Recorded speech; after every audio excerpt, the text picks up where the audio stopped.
2025년 연초에 여러분들이 새해 계획을 세우고 결심하고 다짐했던 것들이 있었을 줄 압니다. 어떻게 좀 이루어졌습니까? 좋은 열매가 있으신가요? 성도님들 가운데 한 해의 삶을 정말 보람 있게 의미 있게 보내신 분들도 계실 줄 압니다. 노력하고 기도했던 일들이 이루어지고 아이들이 원하는 대학에 들어가고 직장에서도 승진이 되고 연봉도 오르고 신앙적으로도 교회 일도 많이 하고 직분도 받고 전도도 하고 열매가 있었을 것 같습니다. 우리 교회에도 한 해 동안에 많은 일들이 있었습니다. 목장의 모임이 활성화되고 만나주일에 VIP들 찾아뵙고 전도도 했어요. 힐링 캠프를 통해 이웃과 지역 주민을 섬겼으며 예전에 함께 신앙생활했던 성도님들도 다시 돌아오기도 했습니다. 교육부서에서 아이들이 이전과는 다르게 즐겁게 모이고 예배를 드리기 시작했으며 선교학교를 통해 선교적 교회를 꿈꾸고 몽골 선교도 다녀오고 오키나와 선교를 준비 중에 있습니다. 그리고 우리 주중에 교회 지하에서 오전 11시, 오후 4시, 저녁 7시 30분에 중보기도회가 뜨겁게 기도하는 교회로 지금 진행되고 있으며 전도팀은 또 매주 수요일마다 노방전도하고 길거리 우리 쓰레기 줍고 또 청소하고 커피와 차를 대접하고 전을 부치고 또 요즘에는 겨울이라 오뎅 국물 이렇게 따뜻하게 대접하면서 섬기고 있습니다. 또 무엇보다 저희 교회 5명의 아기들이 태어나서 교회가 생명이 충만해진 것 같아서 정말 기쁩니다. 또 성탄절을 맞이해서 이웃에게 기쁨을 주기 위해 우리 따뜻한 희망상자도 전해 주었습니다. 성탄절에는 저희 자리가 150석 정도 되는데 꽉 차게 예배를 드리게 돼서 하나님께 감사했습니다. 모든 것이 하나님의 은혜입니다. 정말 진심으로 감사를 드립니다. 근데 이렇게 좋은 일도 많이 있지만 열매를 맺지 못하고 안타까운 일들도 많이 있죠. 국가적으로 봐도 전 세계가 이기적으로 자기 나라와 국가만을 서로 위하면서 남의 나라 것을 이렇게 함부로 하고 빼앗고 하는 일들이 많이 벌어지고 있어요. 그리고 또 우리나라는 알다시피 여전히 휴전국 아닙니까? 분단 국가예요. 올해가 6.25 전쟁으로 인한 분단 75년이 되는 해입니다. 여전히 북녘 땅에는 자유가 없이 어려운 삶을 사는 우리의 동포들이 있어요. 특히 많은 핍박과 환난 가운데에서 지하에 숨어서 예배드리고 그러다 걸리면 감옥에 갇혀야 되고 매질을 맞아야 하는 50만 명 정도가 되는 성도들이 있다라고 합니다. 저는 정말 언젠가는 이 북한 선교를 시작해야 할 텐데 늘 마음을 갖고 있는데 올해도 아직 시작을 하지 못해서 아쉬운 마음을 금할 길이 없습니다. 경제와 문화는 발달하고 우리나라가 이제는 세계 10위 안에 드는 선진국이 되었다 해요. 여러 가지 지표상 그렇다라고 하는데 그럼에도 불구하고 우리가 주변을 돌아보면 여전히 힘들게 사는 우리의 이웃들이 많이 존재합니다. 저는 정말 우리가 사는 고색동에서만큼은 가난하고 헐벗고 돌아봐 주는 이가 없어서 홀로 쓸쓸히 외롭게 죽어가는 이웃들 생기지 않게 되기를 정말로 간절히 바랍니다. 정말 그런 일이 있어서는 안 돼요. 이번에 우리가 따뜻한 희망상자를 진행할 때 우리 흔히 생각하기는 그냥 돈 우리가 헌금 모아가지고 주민센터나 구청에다 가져다 주면 이제 제가 얼굴 마담이잖아요. 그러니까 이제 제가 가서 이렇게 복지 센터장이나 이런 사람들이랑 사진 이렇게 부위하고 찍고 헌금 전해주면 알아서 또 돈 주면 더 편한 거 많이 그 사람들에게 도움이 되고 돈보다 도움이 되는 게 어디 있어요. 이렇게 하면 더 좋지 않을까라고 생각하는 사람들이 있을지도 모르겠습니다. 근데 제가 정말 이런 사역을 각 교회마다 갈 때마다 앞장서서 제가 했었고 경험도 많고 여기에 대한 고민과 생각도 많고 연구도 많이 합니다. 그러다가 내린 결론이에요. 돈도 좋고 먹을 것도 좋고 우리가 들고 가는 상자도 좋지만 그게 핵심이 아니에요. 왜 가는 걸까요? 사람과 사람이 만나야 합니다. 이거보다 더 중요한 거 없습니다. 상자는 도구에 불과합니다. 만나는 매개체 역할만 할 뿐이라는 거예요. 저기에 녹색으로 적혀 있고 기아대책이라는 마크가 있는 것이 그게 만나는 데에 방문하는 데에 더 도움이 되기 때문에 저거 들고 가는 겁니다. 요즘에는 교회가 갔다고 하면은 운전박대하는 경우들이 더 많아요. 결국은 직접 방문해서 만나보고 서로 눈과 눈을 마주치고 얼굴과 얼굴을 대하고 이야기를 나눠볼 때 이 사람에게 진짜 필요한 도움이 뭐구나라는 것을 진짜 그때 가면 알게 됩니다. 예전에 제가 방배동에서 큰 교회에서 사역한 적이 있습니다. 그 교회, 그 지역 사회에서 큰 영향력을 끼치는, 학교도 크게 하고 있는 교회였기 때문에 영향력이 있어서 주민센터를 통해서, 그때는 그리고 개인정보가 조금 이렇게 그렇게 많이 막 엄청 강화된 때가 아니었기 때문에 정보를 받았어요. 한부모 가정, 조성 가정, 다문화 가정 소개받고 그 중에서 한 10가정 정도를 저희 교회 성도님들 가정과 결연을 맺어주고 늘 정기적으로 방문하고 후원하고 관심 갖고 이런 사역들을 했었습니다. 제가 왜 이런 이야기를 하느냐면 여러분들 기억하실지도 모르겠습니다. 2020년에 방배동 모자 비극 사건이 있었습니다. 발달장애인 아들이 서울역에 종이에다가 글을 써서 엄마가 죽었어요, 도와주세요 하는 글을 써놓은 거예요. 지나가던 사회복지사가 이걸 발견하고 이제 집에 찾아가 봤더니 60이 넘은 노모가 이미 사망한 지 5개월이 지난 시체가 썩어 있는 상태로 발견이 된 거예요. 근데 제가 그 가정을 알아요. 그때 제가 방문하고 못해도 한 2-3달에 한 번씩은 방문하고 도와드렸던 가정입니다.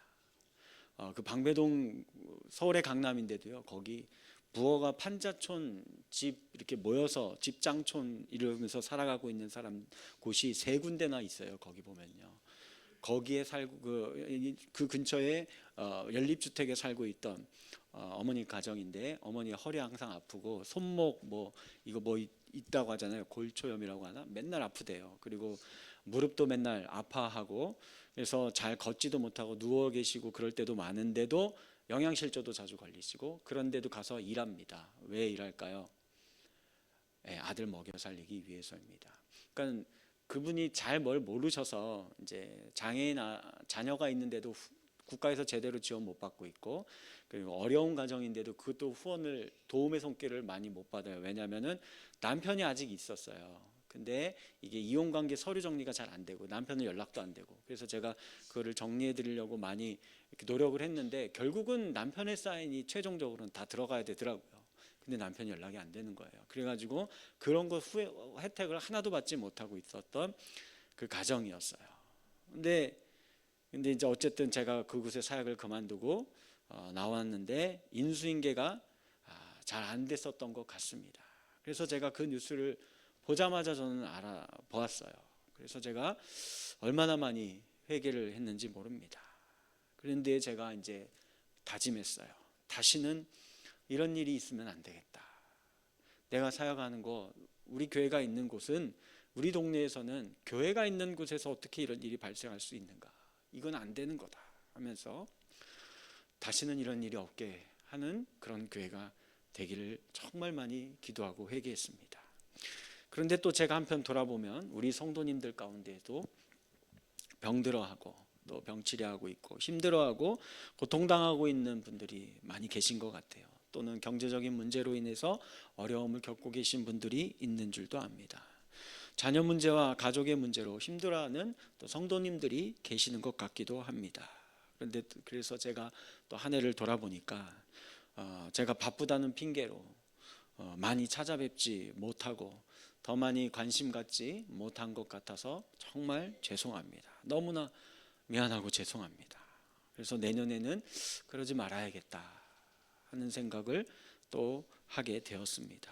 사람 만나고 눈 쳐다보고 얼굴에 낯을 대하면서 이야기하고 이야기 들어주고 하는, 그게 목회의 핵심이고, 예수님이 하셨던 것도 결국 그걸 하신 건데 뭘 딴 걸 하느라고 그렇게 바빴는가 하는 생각을 해보았습니다. 특히 청소년들과 청년들에게 정말 미안하고 죄송합니다. 우리 대한민국에서 학교 생활하고 또 공부에 대한 고민 너무 많잖아요. 입시에 대한 고민 많고 취업에 대한, 진로에 대한 고민 너무 많고, 결혼을 앞두고 있는 청년들, 자녀를 낳고 양육하는 것에 대한 어려움과 고충을 앓고 있는 가정들도 많이 있는 것으로 알고 있는데, 제가 찾아가지 못하고 이야기 들어주지 못하고 더 많이 기도해 주지 못한 것 같아서 정말로 죄송하고 미안한 마음이 듭니다. 그래서 우리 함께 우리 어른들 더 우리 자녀들을 위해서 많이 관심 갖고 한 번 더 들여다봐 주고 기도해 주었으면 좋겠습니다. 또한 신앙생활에 대해서도 힘들어하는 분들이 많이 계시는 것 같아요. 과연 내가 교회는 나와서 신앙생활 하고 있는데 이게 내가 지금 똑바로 믿고 있는 건가? 믿음이 있으면 내 삶은 왜 이러는가? 내가 열매는 왜 맺지 못할까? 왜 똑같은 죄를 반복해서 짓고 있는가? 나 같은 인간이 구원을 받을 수 있을까? 내 삶에는 과연 믿음의 열매라는 것이 있기는 한 걸까? 많은 두려움과 의구심이 들고 계실 줄도 압니다. 그래서 오늘 우리가 한번 우리 삶에 성경에서 이야기하는 열매라는 게 뭔지 같이 한번 세 가지 정도로 생각해보고 살펴보는 시간 가졌으면 좋겠습니다. 먼저 첫 번째예요. 우리 같이 한번 읽어볼까요? 첫째, 시작. 열매는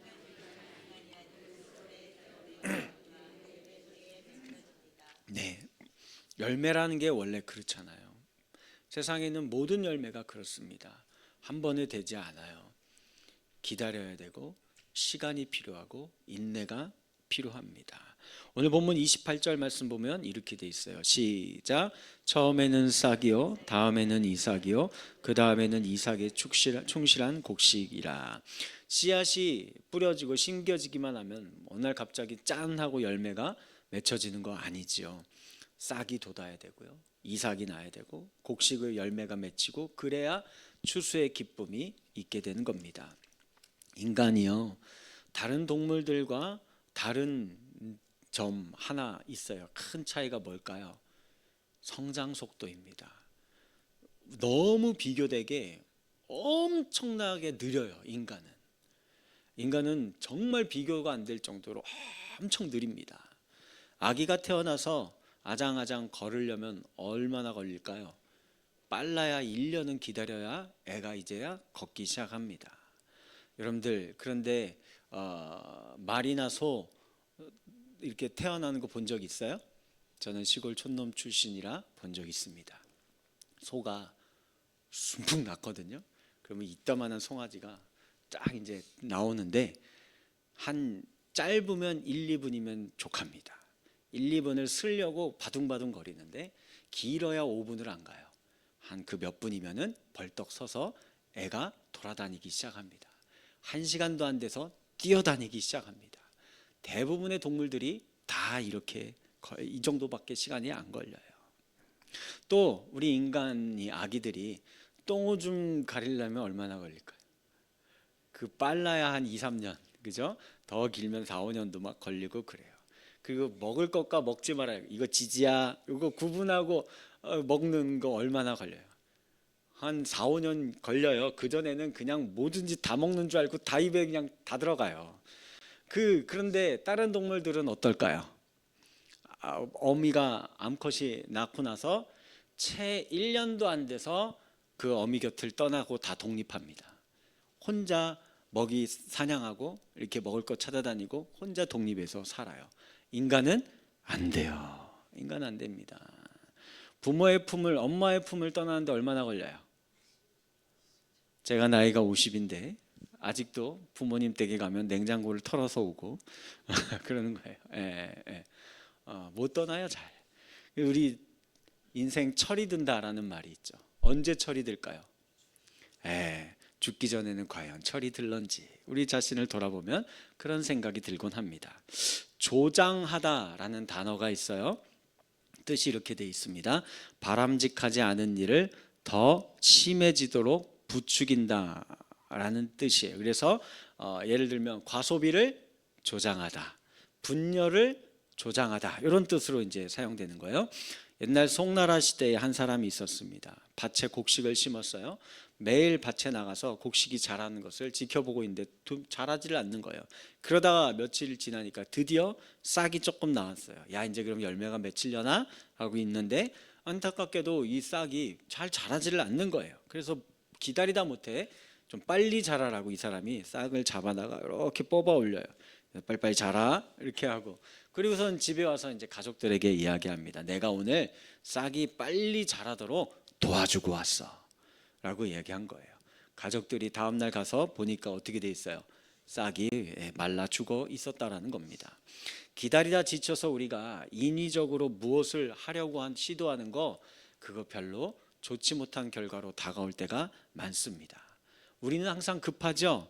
그런데 이상하게도 우리 하나님은 도무지 급하시지가 않아요. 왜 그럴까요? 하나님은 느리지만 반드시 열매를 맺게 하시는 분이기 때문에 그렇습니다. 오늘 본문 27절 말씀 보세요. 시작. 그가 밤낮 자고 깨고 하는 중에 씨가 나서 자라되 어떻게 그리 되었는지를 알지 못해. 여기 아는 분들 계세요? 아는 분들은 없어요. 우리 몰라요 그거. 열매를 맺기 위해서 사람이 할 수 있는 노력은 하지요. 씨도 심고 밭을 일구고 물기를 내주고 잡초가 있으면 뽑아주고 이런 거 하지만, 그러나 우리는 알고 있어요. 이 심은 씨앗이 열매를 맺기 위해서는 사람이 하는 것보다 농부가 알지 못하는 그 어떤 일이 밤새 진행돼야만 합니다. 씨앗 속에 있던 그 땅 속에 심겨진 씨앗이 생명을 잃지 않고 어떻게 생명이 보존되는지, 그리고 그 생명이 땅 속에서 발아하고 떡잎이 땅 위로 솟아오르는지 우리는 몰라요. 그런데 그 밤에 우리는 자고 있을 때, 우리는 거기에 관심을 갖고 있지 않을 때 하나님께서 그 일이 가능하게끔 만들어 놓고 계십니다. 일명 이런 걸 광합성이라고 하죠. 공기 중에 있는 이산화탄소와 뿌리에서 공급되는 수분이 빛 에너지와 함께 화학작용을 일으켜서 열량이 발생을 하는 거예요. 그래서 그 힘으로 자라면서 열매가 맺혀지게 되는 겁니다. 이거를 우리가 해요? 아닙니다. 그 공기와 수분과 빛은 하나님이 주시는 거예요. 하나님이 그리고 어떤 기가 막힌 역사로 그와 같은 일들을 이루는지 우리는 도무지 알지 못합니다. 어떻게 열매가 달리는지 우리는 몰라요. 우리가 알지 못할 때, 보지 못할 때 이 놀라운 생명의 역사가 이 피조된 세상 가운데 한 번도 멈추지 않고 1년 365일 24시간 내내 온 대지와 바다와 하늘과 그곳에서 펼쳐지고 있는데, 하물며 저와 여러분들은 어떻겠습니까? 그것보다 훨씬 중하다라고 하나님의 형상으로 직접 지음받은 저와 여러분들을 향해서는 그 하나님께서 일하시지 않겠습니까? 우리를 자라지 않게 하겠습니까? 우리로 하여금 열매 맺지 않게 그냥 내버려 두실까요? 그런 하나님이 아니십니다. 우리를 향해 더 큰 관심과 더 큰 일하심과 더 큰 역사를 오늘도 영원토록 지속하고 계시는 하나님이심을 믿으시기 바라겠습니다. 그래서 우리가 씨를 뿌린 것이 결국은 열매를 맺습니다. 제가 그 산 증인이에요. 제가 어릴 때는요 참 못된 꼬맹이였어요. 엉덩이에 뿔난 망아지 같은 그런 존재였습니다. 제가 국민학교 시절에 살았던 집은 연탄집 같은 연립주택인데, 옛날 연립주택은 위로 안 지어요. 옆으로 지어요. 아세요? 옆으로 문 이렇게 있고, 문 열고 들어가면 조그마한 부엌 있고 단칸방 있고 그렇게 돼 있고요. 그 다음에 공동 그 빨래터 가운데에 물 펌프하면 나오는 거 하나 있고, 화장실 퍼셋이 공동 화장실 있어요. 이런 데 또 안 살아보셨나 봐요. 다들 원래 다 부자들이었나? 전 그런 데 살았어요. 그래 이제 친구하고 어느 날 놀다가 이제 친구 놈이 약 올리고 자기 집으로 들어간 거예요. 그리고서는 문 안에서도 막 놀리고 그러는 겁니다. 전 기억이 안 나는데 어머니가 얘기해 주셨어요. 막 이제 나오라고 두드리고 발로 차고 했는데도 안 나오니까 제가 화딱지가 나서 어떻게 했냐면, 똥수간에 가면 이렇게 긴 막대에다가 바가지 이렇게 그걸로 퍼서 이렇게 하는 거거든요. 예전에 차 뭐 이거 아니에요. 이거 다 퍼서 똥 푸고 비우고 하는 거예요. 그걸 퍼다가 그 집에다가 성격 못돼 먹었죠. 주일학교 때는 제가 맨날 이제 그 인디아나 존스예요. 막 그 장의자잖아요. 다 그 밑에를 바닥을 기어다니면서 탐험을 하고 그러다가 이제 장의자 막 뛰어다니고 막 나 잡아봐라 하고 선생님 여자 선생님은 더 막 놀리면서 나 잡아봐라 하고 헌금통을 머리에다 쓰고서는 그 교회에 이제 화단에 심은 나무가 있는데 나무까지 부러뜨려서 막 애들이랑 칼싸움하다가 권사님들한테 걸려갖고 뒤지게 맞고 막 그런 녀석이었어요. 뿔난 망아지 같은 그런 인생. 혹시 여러분들 자녀 가운데 이런 자녀분들 계십니까? 걱정하지 마세요. 어머님의 기도와 하나님의 인내하심으로 결국은 제가 이렇게 하나님 나라를 위해 사는 목사가 되었습니다. 시편 125편 말씀 보면 이런 말씀이 나와요. 눈물을 흘리며 씨를 뿌리는 자는 기쁨으로 거두리로다. 울며 씨를 뿌리러 나가는 자는 반드시 기쁨으로 그 곡식단을 가지고 돌아오리로다 라고 말씀하고 계세요. 그러므로 당장에 열매가 보이지 않는다고 해서 실망하지 마세요. 반드시 열매는 맺혀지게 되어 있습니다. 지금 우는 사람들 반드시 웃으면서 거둘 때가 있다라는 사실을 믿으시기 바라겠습니다. 두 번째 또 같이 한번 읽어볼까요? 시작. 진정한 열매는 성경을 자세히 살펴보면 외적인 열매에 대해서 이야기하는 거 별로 없어요. 대부분 다 우리 내면의 심령의 변화를 열매라고 이야기합니다. 가장 잘 알고 있는 성령의 9가지 열매 생각해 보세요. 갈라디아서 5장 시작. 오직 성령의 열매는 사랑과 희락과 화평과 오래 참음과 자비와 양성과 충성과 온유와 절제니 이와 같은 것을 금지할 법이 없습니다 라고 말해요. 가족이 오랜만에 부산으로 여행을 가기로 했습니다. 제일 빨리 가려면 무슨 도로를 타야 돼요?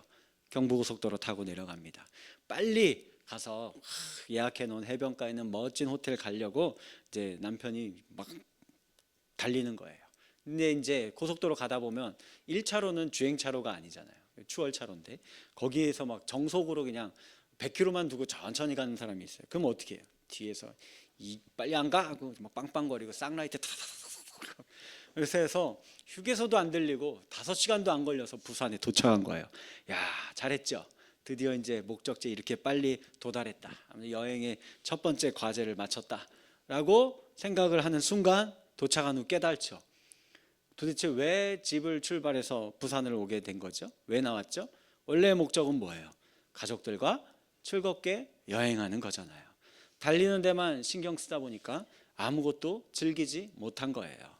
눈앞에 펼쳐진 지금 때처럼 눈 내린 거 이렇게 가다 보면 우리 막 산 우리 많잖아요, 그렇죠? 그래서 산 꼭대기에는 아직 눈이 안 녹았어요. 그런 거 설경도 보면서 또 우리 휴게 가다 보면 또 어디 들러야 돼요? 검색해서 내가 가는 휴게소에서 요즘 맛집이 핫한 데가 어딘가 이런 것도 알아보면 정보가 나와요. 그럼 그 휴게소 가서 거기에서만 먹어볼 수 있는 맛있는 간식도 먹으면서 즐기면서 가야 되는데 가족들이랑 재미있게 이야기하고 음악도 틀으면서 이렇게 꿍짝꿍짝하면서 이렇게 가는 여행길이 돼야 되는데 그게 되지 못한 거죠. 세상이 이와 같아요. 외형적인 결과에만 너무 집착하는 것 같습니다. 일단 어느 대학을 나왔느냐로 시작을 해요. 그리고 학점이 어떻게 되는지, 자격증은 얼마나 따두었는지, 봉사활동 경력과 수상 경력 얼마나 되는지, 인턴 경험 얼마나 있는지 이거 있어야지 취업이 이제 얼마나 좋은 데 되느냐 안 되느냐 결정이 돼요. 그것도 모자라서 요즘에는 한 가지 더 스펙 쌓아야 돼요. 뭘까요? 이거 뜯어 고쳐야 돼요. 이거 외모, 성형에서 외모도 뜯어 고치고 체격도 운동 열심히 해서 몸 잘 만들어 놓고 그래야 그것까지 해야 플러스 점수 받아가지고 좋은 데 가는 거예요. 그래야 내가 경쟁력이 있고 열매 맺을 수 있다라고 생각을 해요. 아니죠. 아닙니다. 그렇게 해서 가면 뭐합니까? 그 내면은 하나도 성숙하지 않은데요. 엉덩이에 뿔난 여전히 망아지 같은 인간인데요. 그러면 더 그 손에 위험한 무기만 들려있을 뿐입니다. 예수님의 경우를 생각해 봅시다. 3년 동안 죽어라 사역했는데 그분이 맺은 열매가 뭐가 있어요? 뭐 잘해야 제자 12명? 이거밖에 없죠. 한때는 수천 명이 예수님을 따랐었지만 결국 그 수천 명이 모두 다 한마음이 되어서 예수를 십자가에 못 박아라 외쳤던 사람들이에요. 이는 마치 잘 나가던 정치인이나 기업인이나 유명인이 스캔들 하나 터져갖고 하루아침에 대중들에게 버림받고 매장되는 그런 꼴 같습니다. 제자들도 다르지 않아요. 한 명은 돈 받고 팔아먹고, 한 명은 온갖 저주와 욕설을 퍼붓고, 두 명은 잡혀가시기 전날 밤에 예수가 왕이 되면 좌우편에 누가 앉을까 서로 멱살 잡고 싸우고 있습니다. 나머지 제자들도 결국은 예수를 다 버리고 뿔뿔이 도망갔습니다. 그가 사역 후에 뭘 남겼어요? 재산을 남긴 게 있습니까? 건물을 세운 게 있어요? 어떤 강력한 종교 시스템과 전통이나 교단을 만든 거 있습니까? 이런 거 아무것도 없어요. 그러나 결국 이 12명 그리고 그 실패한 것 같은 12명 끝까지 부활하신 후에 찾아가셔서 내가 나를 사랑하느냐 라며 그 내면의 깊은 관계를 다시 회복시킴으로써 그 내면의 성숙을 이루게 만드시고, 그래서 그들이 위대한 사도로서 세움받을 수 있게 만드셨던 것을 볼 수 있습니다. 여기서 제가 말씀드리고 싶은 것은요, 공부하지 말아라, 학점 높게 받을 필요 없다, 자격증 타고 토익 점수 높이기 위해서 새벽부터 뭐 학원 다니고 그럴 필요 없다, 외모 꾸미지 말고 운동 같은 거 하지 말아라, 이런 이야기를 하는 게 아니에요. 그보다 더 중요한 게 있다는 것을 이야기 드리는 겁니다. 내면의 나를 위해 여러분들 얼마나 투자하십니까? 내면의 나를 위해 얼마나 공부하고 운동하고 내면의 나를 위해 더 많은 관심과 시간을 쏟고 계십니까? 이게 중요해요. 우리의 죄로 얼룩진 이 영혼을 가꾸기 위해서, 회복하기 위해서 무엇을 하고 계시냐라는 거예요. 예수님 보세요. 그 바쁜 사역의 일정 가운데 눈코 뜰 새도 없고 밥 먹을 시간도 없으셨어요. 그렇지만 그는 항상 잊지 않고 지속적으로 행하셨던 루틴이 하나 있습니다. 그게 뭘까요? 하나님 만나는 시간이에요. 하나님의 음성을 듣는 시간이에요. 아버지와의 교제의 시간입니다. 그래야 그분 안에 거하고 있어야지만이 자신이 갖고 있는 능력이나 자신이 갖고 있는 지혜가 엉뚱한 곳에 쓰이지 않는다는 것을 그가 알기 때문이었어요. 나의 나됨이 훨씬 더 아름답고 복된 열매로 맺혀지게 만드는 유일한 비결, 아버지와의 관계가 온전히 세워져 있어야 한다는 것입니다. 그래서 성경 말씀 마가복음 1장 35절 보면 이렇게 되어 있죠. 함께 읽을까요? 시작. 새벽 아직도 밝기 전에 예수께서 일어나 나가 한적한 곳으로 가사 거기서 기도하셨어요. 또 누가복음 22장 39절 말씀 보면 이렇게 되어 있어요. 시작. 예수께서 나가사 습관을 쫓아 감람산에 가심에 제자들도 쫓았다. 감람산에 습관처럼 왜 간 거예요? 거기서 뭐 했어요? 기도하셨죠. 그러니까 뭐 제가 이야기 드리는 게 아이고 뭐 맨날 기도하러 나오라고 이야기하나? 그걸 이야기하는 게 아니라 하나님과의 만남이에요. 교제예요. 그 시간을 확보하세요. 새벽에 나오셔도 좋고, 여러분들 출근길에 묵상하기 전에 묵상하셔도 좋고, 직장에 가서 컴퓨터 켜기 전에 잠시 1, 2분이라도 성경 한 구절 읽고 하나님과 생각하고 하나님이 나한테 뭐라고 이야기하시는지, 오늘 나의 삶에 무슨 이야기를 하시는지 그걸 듣고 시작을 하는 겁니다. 그래야 우리가 나의 나됨에 온전한 삶을 살 수 있어요. 그렇게 하지 않으면 여러분들은 지금 여러분들의 모습보다 훨씬 능력 있고 훨씬 지혜롭고 훨씬 아름다운 삶을 살 수 있는데 그게 왜곡되고 변질되고 망가져서 못 살고 있는 거예요. 악한 마귀 사탄이 그 일을 하는 겁니다. 그러니 우리가 나의 나됨으로 아름다운 열매 맺는 인생 살기 위해서 더 우리의 내면을 가꾸는 이 영성 훈련의 습관이 갈수록 깊어질 수 있는 저와 여러분들 되어지기를 주님의 이름으로 간절히 축원합니다. 마지막으로 세 번째 또 같이 한번 읽어볼까요? 시작. 예수님이 원하시는 가장 큰 열매는 나 자신이에요. 하나님이 다른 거 원하시는 거 아닙니다. 계시록 14장 4절 말씀 보면 이렇게 돼 있어요. 시작. 사람 가운데에서 속량함을 받아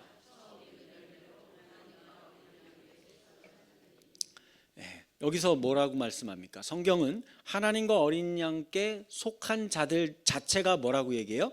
이게 첫 열매다 라고 이야기를 하는 거예요.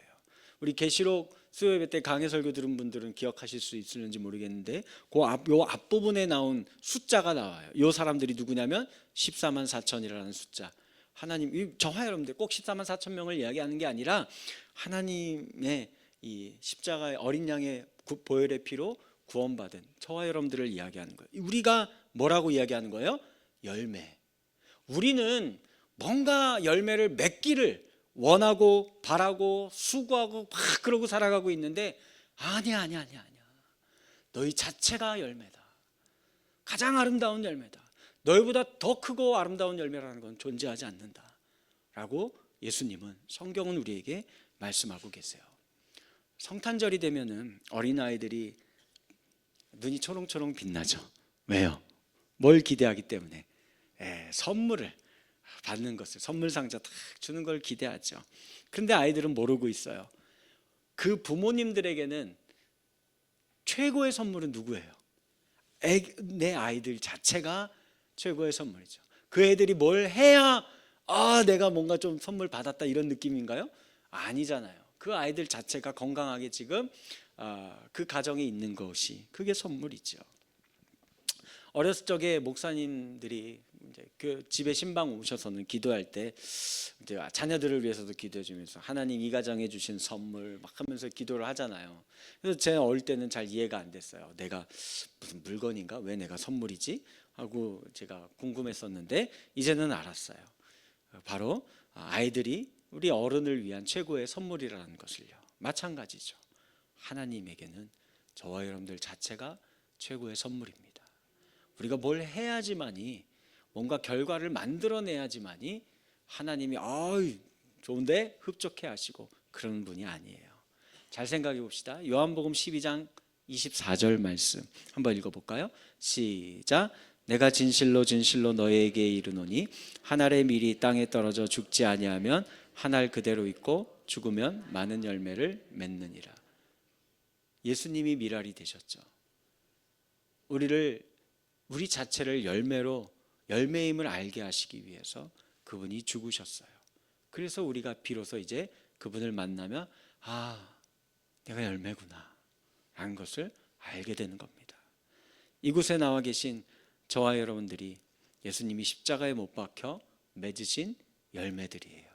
최고의 선물들입니다. 뭘 더 해야 되는 게 아니고 그저 우리는 그 하나님의 자녀임을 잊지 않고 하나님 자녀됨의 원래의 모습을 회복해 나아가기만 하면 된다는 거예요.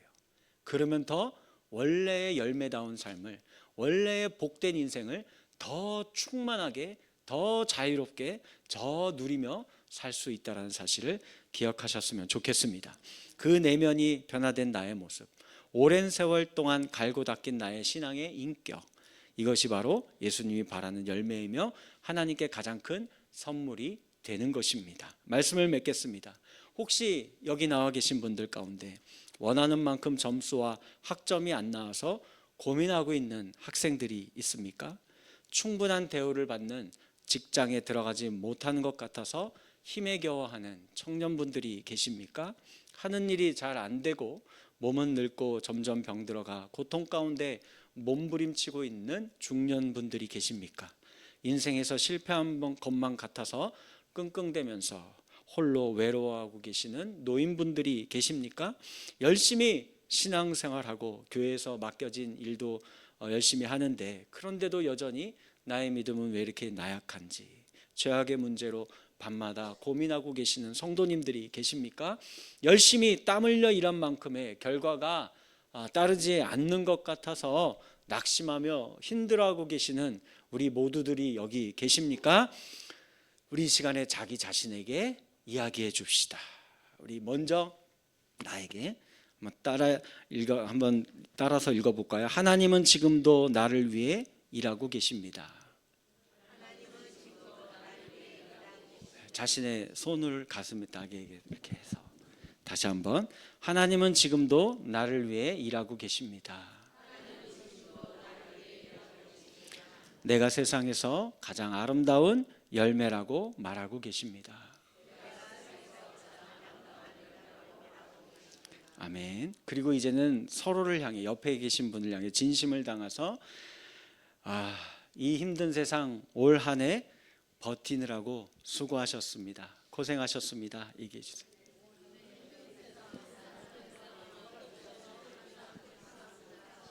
또 반대편에 있는 분에게 얘기해 줍시다.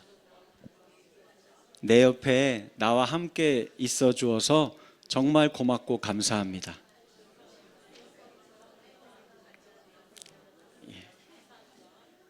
이것이 오늘 하나님께서 우리에게 들려주시는 음성임을 믿으실 수 있는 저와 여러분들 되기를 주님의 이름으로 간절히 축복합니다. 함께 찬양하고 기도할게요. 또 하나의 열매를 바라시며 함께 찬양하겠습니다.